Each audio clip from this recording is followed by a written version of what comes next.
제가 오늘 말씀드리려고 하는 내용은 머신러닝을 이용해서 잡음 제거하는 부분들인데, 다스 자료에 대한 잡음 제거를 수행을 한 내용을 간단히 좀 말씀을 드리겠습니다. 어, 머신러닝을 사용을 한다라고 하면은 우리가 이제 흔히 선택할 수 있는 방법이 슈퍼바이즈드 러닝 또는 언슈퍼바이즈드 러닝, 뭐 아니면은 언슈퍼바이즈드 러닝이랑 좀 유사한 셀프 슈퍼바이즈드 러닝 같은 것들을 아마 사용을 할 수가 있을 겁니다. 뭐 강화학습을 사용하는 경우는 잘 없기 때문에 이제 보통 이렇게만 나누어서 우리가 생각을 해볼 수가 있는데, 다들 그 머신러닝에 대해서는 익숙하실 거라고 생각을 하지만 간단히만 또 추가로 이야기를 하자면, 이 슈퍼바이즈드 러닝 같은 경우에는 정답 자료가 반드시 필요합니다.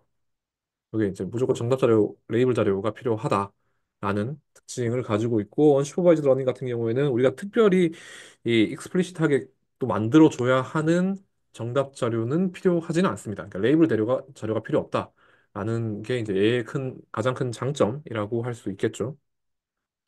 그런데 슈퍼바이즈드 러닝 같은 경우에는 우리가 정답 자료를 만들어 줘야 되기 때문에, 다른 말로 하자면 타겟팅을 정확히 할 수가 있습니다. 근데 언슈퍼바이즈드 러닝 같은 경우에는 이제 타겟팅을 하기가 좀 어려운 측면이 있죠. 네, 그래서 이제 각 슈퍼바이즈드 러닝의 장점을 보시면은, 우선 프로세스 자체가 간단합니다. 학습 자료만 정확하게 구축을 해줄 수가 있으면 이제 그 학습 자료에 우리가 뭘 어떻게 이제 타겟팅을 해야 되는지가 정확히 드러나 있기 때문에 예측 자체가 이제 좀 쉬운 그런 측면을 가지고 있죠. 하지만 문제라고 한다면은, 아주 복잡한 태스크를 다루기에는 좀 어려움이 있고, 그리고 우리가 레이블링과 정답을 정확히 알려주는 상태이기 때문에 자료가 갖고 있는 어떤 숨겨진 피처를 이 학습하는 모델 스스로가 찾아내는 데는 좀 한계를 가지고 있습니다. 그리고 가장 큰 단점은 레이블 자료가 반드시 필요하다라는 점이 되겠죠. 반면에 언슈퍼바이즈드 러닝 같은 경우에는 레이블 자료가 필요 없다는 게 가장 큰 장점 중에 하나라고 할 수 있을 것이고, 인간이 알지 못하는 어떤 숨겨진 패턴 또한 이 학습 과정에서 그러니까 이제 기계 학습이 충분히 인지할 수 있다라는 게 이제 큰 장점이라고 할 수 있겠습니다. 하지만 문제는 대체 무엇을 학습해야 하는지를 정확히 알려주기가 어렵다라는 게 언슈퍼바이즈드 러닝의 좀 단점이라고 할 수가 있겠죠. 그렇기 때문에 언슈퍼바이즈드 러닝을 할 거면은 학습 자체를 굉장히 정교하게 잘 설계를 해줘야 됩니다. 그래야지 우리가 원하는 특성을 얘가 학습을 할 수가 있을 거예요. 이게 사이즈 및 노이즈 어테뉴에이션 측면에서 본다면은, 이게 슈퍼바이즈드 러닝은 노이즈가 없는 자료 또는 내가 타겟팅하는 노이즈와 동일한 특성을 갖고 있는 노이즈 자료가 필요합니다. 만약 이런 학습 자료를 우리가 잘 구축을 할 수만 있다면은, 이제 타겟 사이즈 및 데이터에서 노이즈 패턴을 잘 학습을 할 수가 있겠죠.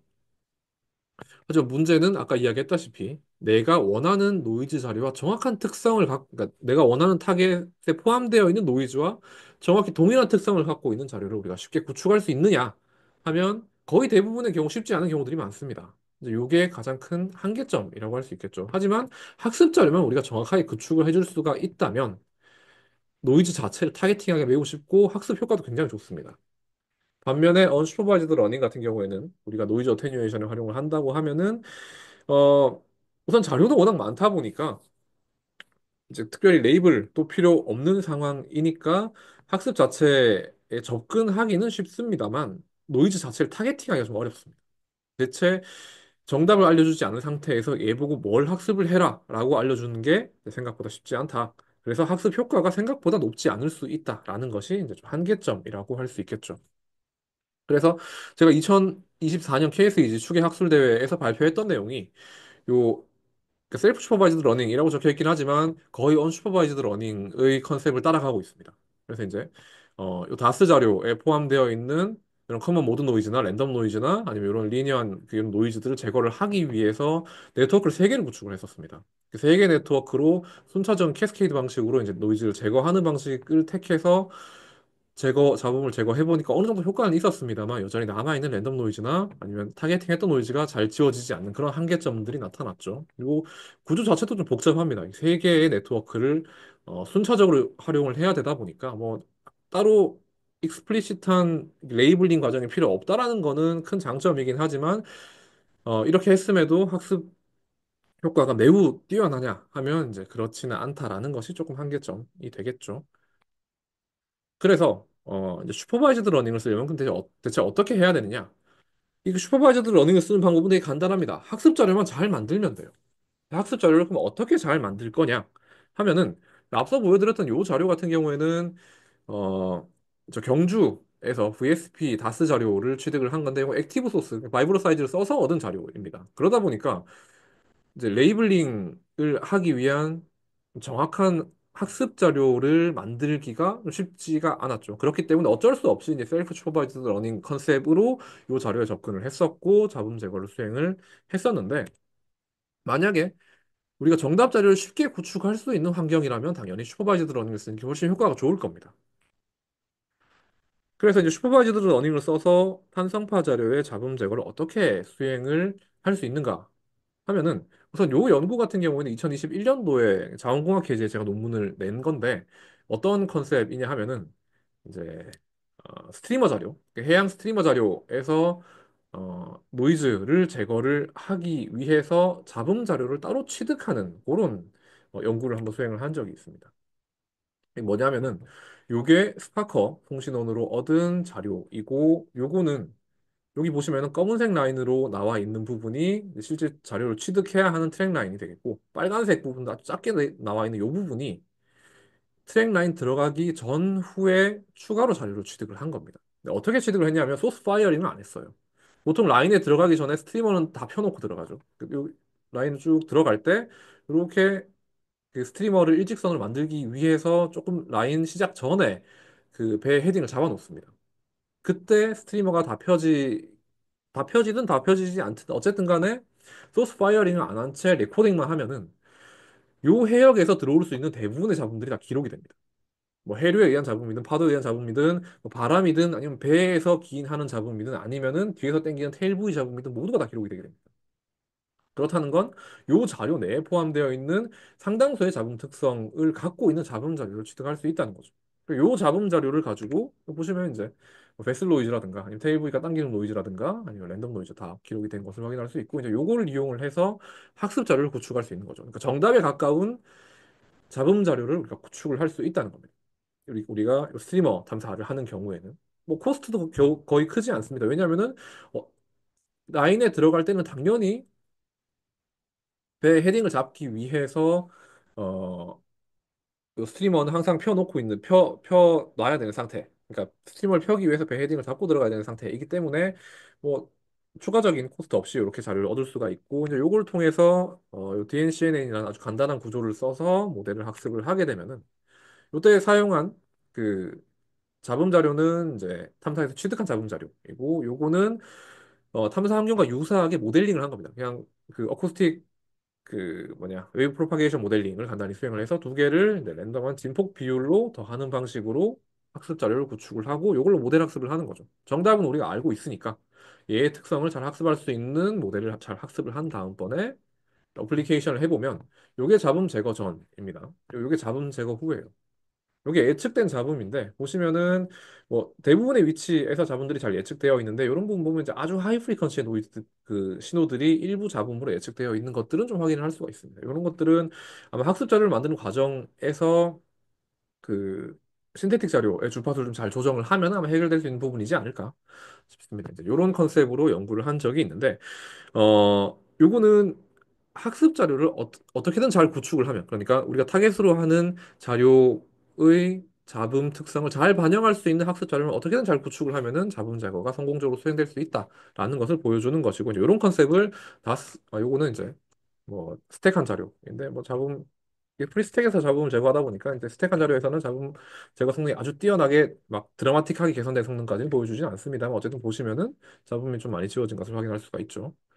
어쨌든 이런 컨셉을 이제 다스에 가지고 오면은 이게 마이크로 사이즈믹 이벤트들이 기록되어 있는 유타 포지 자료입니다. 유타 포지 자료 같은 경우에는 액티브 소스를 사용한 게 아니죠. 그러니까 거의 대부분의 위치에는 잡음만 기록되어 있고 일부 위치, 요런 위치에 이제 시그널이 기록이 되어 있습니다. 여기 이제 VS 그 시추궁에 있는 거고 마이크로 사이즈믹 이벤트다 보니까 깊이 있는 그 케이블에서 신호가 먼저 들어온 것들을 확인을 할 수가 있죠. 근데 거의 대부분의 위치는 잡음만 들어가 있습니다. 물론 이 잡음 자료만 가지고도 우리가 뭐 인터페로메트리 같은 것을 하면은 이제 유의미한 정보를 뽑아낼 수 있겠지만 어쨌든 여기에서 목표로 하는 것은 정말 그 유의미하다라고 알려져 있는 이런 마이크로 사이즈 이벤트들의 품질을 조금 더 향상시키기 위해서 머신러닝을 이용을 해보자라는 거였기 때문에 요거 같은 경우는 앞쪽에 있는 거의 대부분의 위치는 이제 잡음만 기록되어 있는 곳, 그러니까 일부 위치에 신호가 기록되어 있는 곳, 이렇게 우리 나눠볼 수가 있습니다. 그렇다는 건 여기에 있는 잡음 자료만 이용해서 학습 자료를 구축을 할 경우에 모델을 학습하고 나면은 그 학습된 모델은 여기 시그널 있는 파트에 적용, 어플라이를 했을 경우 잡음이 잘 제거되지 않을까라고 생각을 해볼 수 있는 거죠. 그렇게 해서 뭐 간단한 테스트를 해봤습니다. 요거는 요 부분에서 가지고 온 노이즈 자료, 그러니까 요거는 그냥 적당히 만들어 놓은 그 인공합성 자료입니다. 그걸 이제 두 개를 또 아까와 같은 방식으로 랜덤한 진폭비로 더하는 방식으로 학습 자료를 구축을 하고 모델을 학습을 한 다음번에 이제 잡음 제거를 수행을 해보면 어, 노이즈랑 신호가 같이 섞여 있는 부분에서 이런 방식으로 SNR을 계산을 해보면 이렇게 나옵니다. 여기 보면은 신호가 이렇게 있는 부분에서 SNR이 조금 높아지는 것들을 볼 수는 있죠. 근데 뭐 주변과 크게 차이는 안 납니다. 요거는 DNCNN으로 노이즈 어테뉴에이션을 해서 나온 자료인데 보시면은 원래 이랬던 자료가 신호가 거의 대부분 잘 나타나고 물론 이런 여전히 남아있는 잡음들 다음번에 디노이징을 하면서 생긴 아티팩트들이 좀 남아있긴 한데 그래도 보시면은 잡음들이 상당히 잘 지워져 있고 신호들은 잘 보존되어 있는 것들을 확인을 할 수가 있습니다. SNR도 계산을 해보시면은 뭐 그러니까 SNR 패널상에서 원래는 거의 아무런 유의미한 이벤트들을 확인할 수 없었던 반면에 이제 이렇게 디노이징을 하고 나니까 어느 정도 유의미한 신호들이 이 높은 그 시그널 투 노이즈 레이시오로 나타나는 것들을 확인을 할 수가 있습니다. 그리고 요게 예측된 잡음입니다. 보시면은 잡음 제거 전이고 예측된 잡음을 보시면은 뭐 거의 대부분의 랜덤한 잡음들이 잘 예측이 된 것을 볼 수 있고 물론 요 신호가 있는 부분에서 잡음 제거 성능이 매우 높냐면 그렇지는 않은 것 같습니다. 그러니까 충분히 높냐면 좀 더 개선의 여지는 있는 것 같은데 그렇다 하더라도 뭐 유의미한 신호들이 잘 남아 있고 잡음들이 어느 정도 억제되었다까지는 확인을 할 수가 있죠. 그리고 요게 이제 컨벤셔널한 자료 처리, 밴드패스 필터, 그다음에 여기 스파이크 노이즈들이 있어서 스파이크 노이즈들 제거하고 FK 필터까지 적용을 했을 때 나오는 결과인데 뭐 여기에도 어느 정도 유의미한 신호들이 SNR 패널상에 나타나는 것을 볼 수는 있지만 얘랑은 좀 차이가 많이 나기는 하죠. 네. 그래서 보시면 이렇게 차이가 나는 것을 볼 수가 있습니다. 물론 그 컨벤셔널 프로세싱도 조금 더 고도화된 처리를 수행을 하면은 아마 자료가 훨씬 더 퀄리티가 좋아지기는 할 겁니다. 근데 이렇게 간단한 컨셉을 가지고도 학습을 수행을 했을 경우에 효과가 어느 정도 있다라는 것을 우리가 여기서 확인을 할 수가 있는 거죠. 근데 원래 요 태스크 자체가 잡음 제거 자체가 목적은 아니었고 원래는 신호 디텍션이 목적이었어요. 신호 디텍션을 이렇게 그 유타 4G 자료를 가지고 어느 정도 자료 처리를 했을 때 어느 정도의 디텍션 효과가 있는가를 보려고 여기 이제 그 지난 학기 학부 졸업 논문 학부 졸업 논문 팀이 있어서 이제 그 학부생들이 수행한 내용인데 컨벤셔널한 자료 처리를 순차적으로 했을 때 어느 정도까지 디텍션 성능이 이제 나오는가를 비교를 해본 거거든요. 요거는 자문 제거를 전혀 하지 않았을 때 요거는 이제 앞서 봤었던 이러한 컨벤셔널한 처리를 쭉 수행을 했을 때 여기 뭐 에너지 밸런싱 같은 것도 수행을 좀 해주고 했었는데 거기까지 했을 때 디텍션 성능을 보면은 요게 이제 대상 자료입니다. 유타 포지는 뭐 카탈로그 자료도 있고 그다음에 워낙 자료가 많다 보니까 요거 중에 일부를 가지고 학습을 하고 학습에 사용하지 않은 애를 가지고 디텍션을 해봤는데 보면 요 부분에 신호가 이렇게 아주 작게 있습니다. 요런 애를 어떻게 디텍션 할 수 있는가 굉장히 간단한 모델로 예측을 해보니까 잡음 제거를 전혀 하지 않았을 때는 뭐 빨간색 부분이 신호라고 디텍션이 된 부분들인데 보면은 뭐 신호가 아닌 부분도 다 신호라고 디텍션을 해놨죠. 그런데 신호 잡음 제거를 좀 수행한 다음번에는 어느 정도 신호가 잘 이렇게 예측이 된 것을 확인을 해볼 수 있습니다. 그런데 보시면은 Accuracy, Precision, Recall, F1 스코어를 비교를 해보면 잡음 제거 전에는 이렇게 낮은 성능을 보였던 반면 잡음 제거 후에 컨벤셔널한 처리를 통해 잡음 제거 후에 디텍션을 해보면은 이렇게 성능이 개선되는 것을 확인을 할 수는 있는데 문제가 뭐냐면은 이 성능 자체가 아주 높지는 않습니다. 더 개선을 해야 되는 거죠. 에크러시 95는 뭐 0.95는 높은 수준이지만 뭐 리콜, 프레시전 굉장히 낮습니다. 요거보다 훨씬 개선이 되어야 되기 때문에 요거를 개선을 하려고 이제 추가적으로 머신러닝을 써서 잡음 제거를 하면은 훨씬 낫지 않을까를 해서 이제 그 잡음 제거를 수행을 해본 거고 머신러닝을 이제 나머지 유탄포지 자료 전체에 적용을 해가지고 요 디텍션 하는 모델을 학습을 하고 다시 디텍션을 하는 단계까지는 아직 못 갔습니다. 그거 이제 추가적으로 수행을 해야 되는 단계고 우선은 디노이징까지 수행을 해본 그런 상태입니다. 네, 여기까지 제 발표를 마치겠습니다. 질문 있으신 분 질문 부탁드립니다. 아까 그 소스 이벤트, 그러니까 원래 이제 아까 초반에 설명하실 때 원래 이제 데이터랑 노이즈를 합성하셨는데 네, 그때 이제 R1과 R2의 비율을 이제 선택하는 비율이 있을 텐데 요거 설명을 네. 안 해주셔서 어떻게 이거를 설정하셨는지가 좀 궁금합니다. 요거 설정하는 게 네, 생각보다 조금 그 까다로운 부분, 그러니까 까다로운 부분이라기보다는 요걸 어떻게 설정하느냐가 생각보다 디노이징 성능에 영향을 좀 많이 줍니다. 네, 이게 자료가 갖고 있는 시그널 투 노이즈 레이쇼를 정확히 평가를 할 수 있으면 좋을 텐데, 네, 어, 그게 뭐 생각보다 쉽지 않은 부분도 있고 해서 우선 요 방법 같은 경우는 어떻게 했냐면은 잡음만 기록되어 있는 부분들 있잖아요. 네, 이런 네, 부분의 진폭, 분포랑 그럼 다이렉트 웨이브는 그래도 에너지가 가장 센 부분일 거다라고 네. 해서 다이렉트 웨이브 부분이 갖고 있는 진폭의 비율을 계산을 해봤습니다. 평균적인 진폭 비율들 계산을 해보니까 어, 이 현장 자료의 수층 부분 잡음의 진폭 히스토그램이 보통 한 마이너스 0.1에서 0.2 사이에 나타났기 때문에 요거 0.2 이거 1인가 0.8인가 그렇게 해서 이제 했는데 그 딱 고정된 값을 사용을 한 건 아니고 요거는 뭐 0.6에서 0.9 사이 랜덤하게 요거는 0.1에서 0.3 사이 랜덤하게 뭐 이런 식으로 줬어요.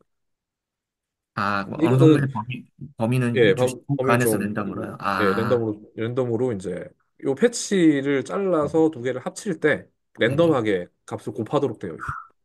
아, 예. 예, 설명 감사합니다. 근데, 요런 방법을 써서, 우선 요 자료는 효과가 좋았는데, 요런 방법을 써서 효과가 좀 안 좋은 자료들도 있긴 하고 해서, 아, 그거는 이제 굉장히 작은 테스트 자료 가지고 요 비율을 조금 조정해가면서 맞춰봐야 되는 부분입니다. 요건 좀 연구 자체가 필요한 부분이긴 해요, 여전히. 네, 지금 그 노이즈를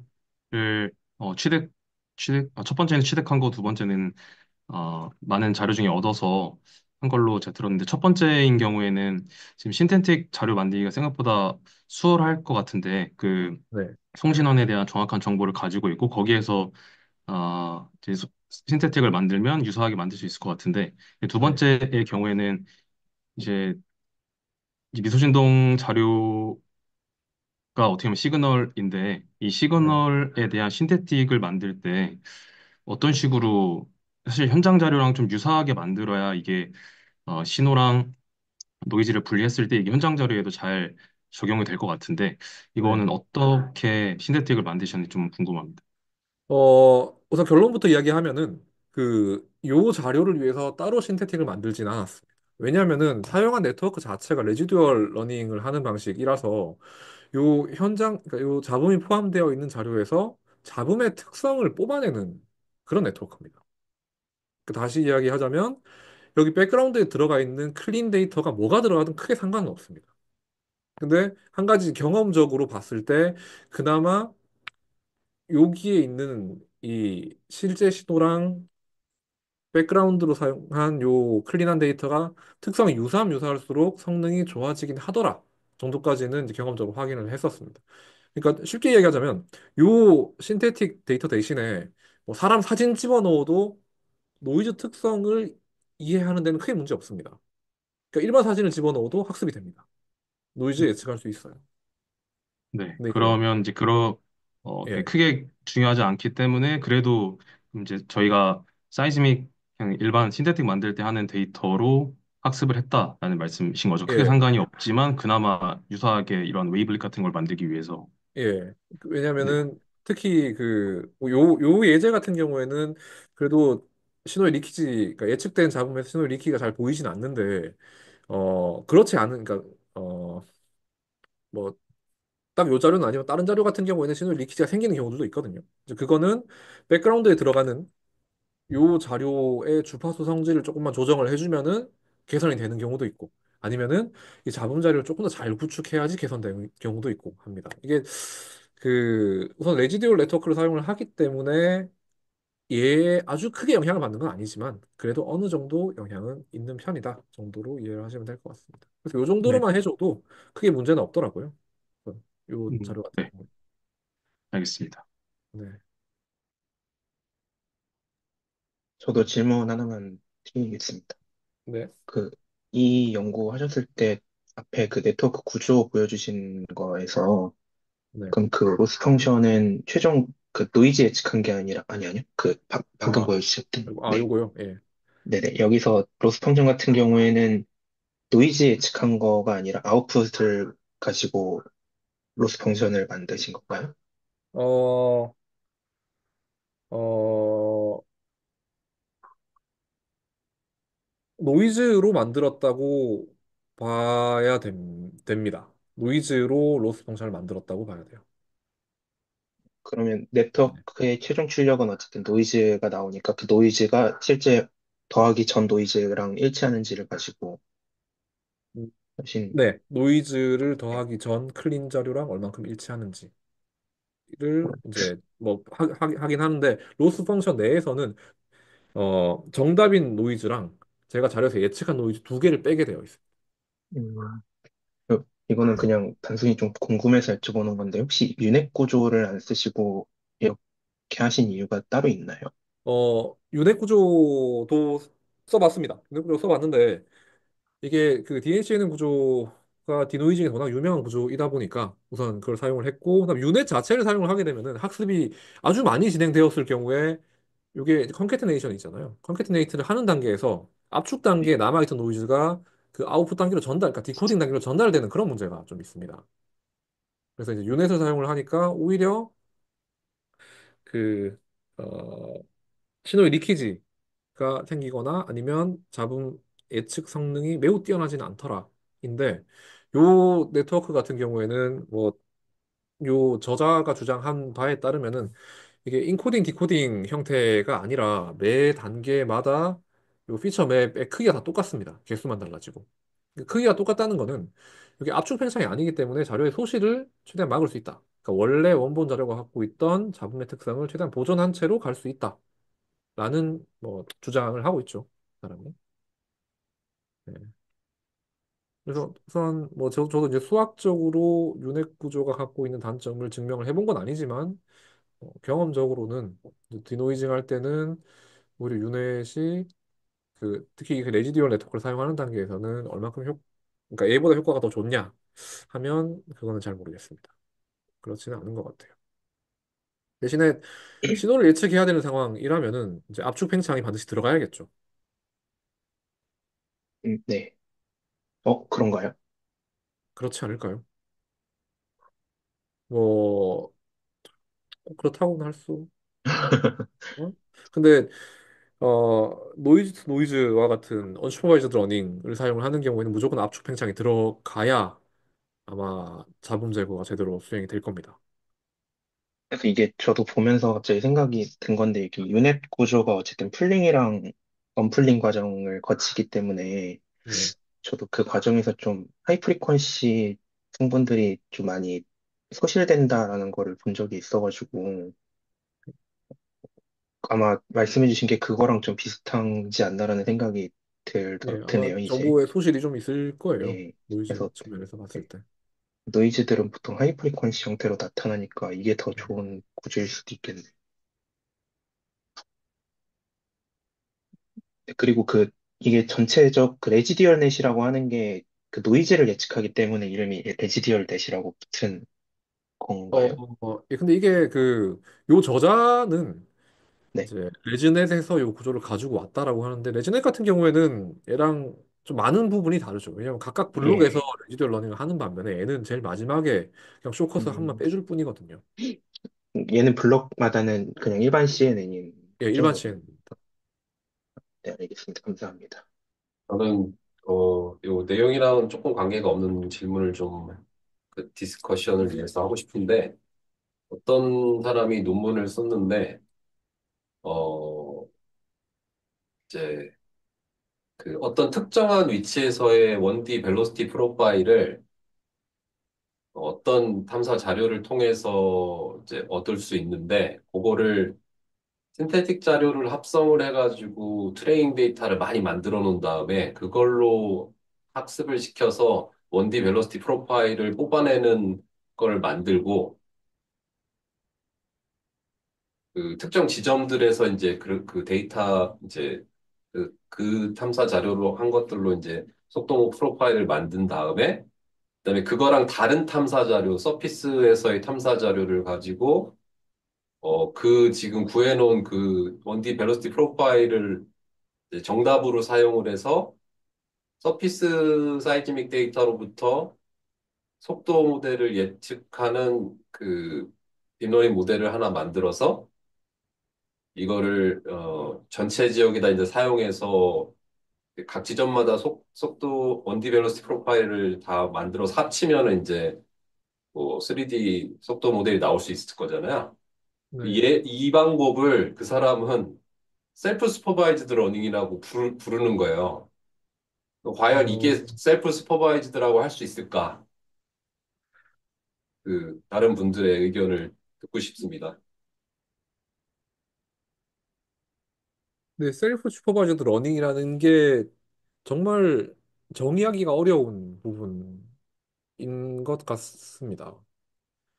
이게 따로 학습 자료를 구축하지 않고, 그러니까, 그냥 자료 자체가 갖고 있는 특성들을 어떻게든 조작을 해가지고 학습 자료를 만들어내면은 이것도 셀프 슈퍼바이즈드 러닝의 범주에 포함되는 게 아닌가, 어, 라고 저는 생각을 하는데, 뭐, 찾아봐도 사람들마다 정의가 너무 다르더라고요. 셀프 슈퍼바이즈드 러닝 같은 경우에는. 그러니까 라벨링을 직접 수작업으로 안 하고 할 수 있으면 셀프인가? 음. 모르겠네요. 예. 그래서 용어를 물론 명확하게 쓰는 게 중요하긴 한데 아직까지 좀 그 슈퍼바이즈드랑 언슈퍼바이즈드는 뭐 당연히 구별이 되는 부분이긴 하지만 셀프 슈퍼바이즈드 러닝은 딱 명확히 뭐다라고 정의 내리기가 아직은 어렵지 않나. 너무 그 슈퍼바이즈드, 언슈퍼바이즈드 그 사이 어딘가에 걸쳐 있는 거다 보니까 그렇지 않을까 싶습니다. 네. 제가 정확하게 이해를 잘 못한 것 같은데, 그러면 다른 데이터에서 그 벨로시티 프로파일이랑 그 데이터를 가지고 학습시킨 모델을 가지고 다른 데이터에 적용을 해서 3D 벨로시티를 만들었다라는 거예요.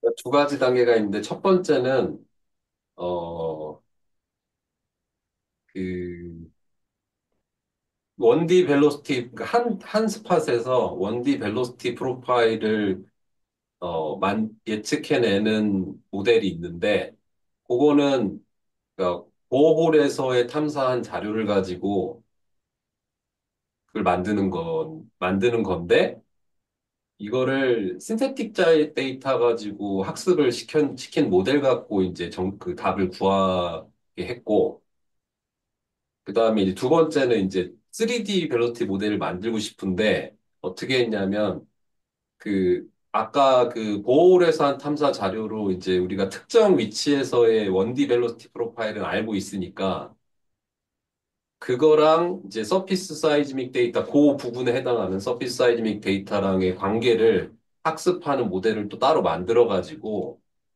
이제 각 그 그럼 서피스 데이터하고 이제 1D 벨로시티 프로파일을 이제 예측할 수 있으니까 전체 영역에서 서피스 사이즈믹 데이터를 갖고 모든 그리드 포인트 점에서의 1D 벨로시티 프로파일을 다 예측을 한 다음에 이제 모아놓으면 3D 벨로시티 모델이 나오잖아요. 이제 그렇게 네. 하면은 우리가 이제 신테틱 데이터를 썼으니까 사실 수동 네, 라벨링을 하지 않은 슈퍼바이즈드 거고 근데 그렇게 되면 슈퍼바이즈드라고 봐야 되지 않을까요? 그러니까 신태틱으로 첫 이미 번째 만들어 모델은 놓고, 슈퍼바이즈드긴 예. 한데, 이제 두 번째 모델은, 뭐 어쨌든, 그러네요. 어쨌든 이제 수작업 라벨링을 따로 하지는 않은 거지. 그래도 슈퍼바이즈드라고 봐야 되겠나? 정답을 명확히 제시를, 셀프 슈퍼바이즈드. 근데 그 자료 내재되어 있는 특성을 활용을 했다. 아니, 그러니까 저도 기본 생각은 그걸 처음에 딱 보고, 아, 이거를 셀프 슈퍼바이저라고 부르기는 좀 그런데? 라고 생각을 해서, 다른 사람들은 어떻게 생각하나 의견을 듣고 싶어서 물어봤습니다.